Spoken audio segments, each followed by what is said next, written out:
ഏതായാലും ഞാൻ കാരണം റസ്നയുടെ കല്യാണം മുടങ്ങണ്ട. സ്വർണത്തെക്കാളും പണത്തെക്കാളും ഒക്കെ വലുതാണല്ലോ ഒരു പെൺകുട്ടിയുടെ ജീവിതം.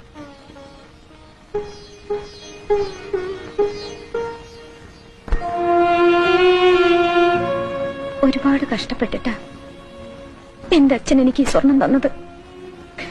ഇന്നലെ വരെ ഈ വീട്ടിൽ ഈ സ്വർണത്തിന് ഒരു വിലയില്ലായിരുന്നു. എന്റെ അച്ഛന്റെ പ്രയത്നം സ്വന്തം മക്കൾക്ക് ഉപകരിച്ചില്ലെങ്കിലും ഈ വീട്ടിലെ ഒരു കുട്ടിക്ക് മംഗല്യ ഭാഗ്യം ഉണ്ടായല്ലോ. എന്റെ അച്ഛന്റെ ആത്മാവിന് പുണ്യം കിട്ടും.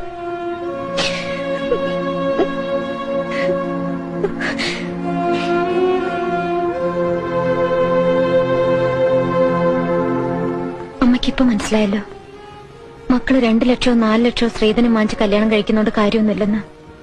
വെട്ടിയിലിരിക്കുന്ന അട്ടിക്കണക്കിന് നോട്ടുകളേക്കാൾ ആവശ്യത്തിന് ഉപകരിക്കുന്ന നാണയങ്ങൾക്കാണ് അമ്മ വില.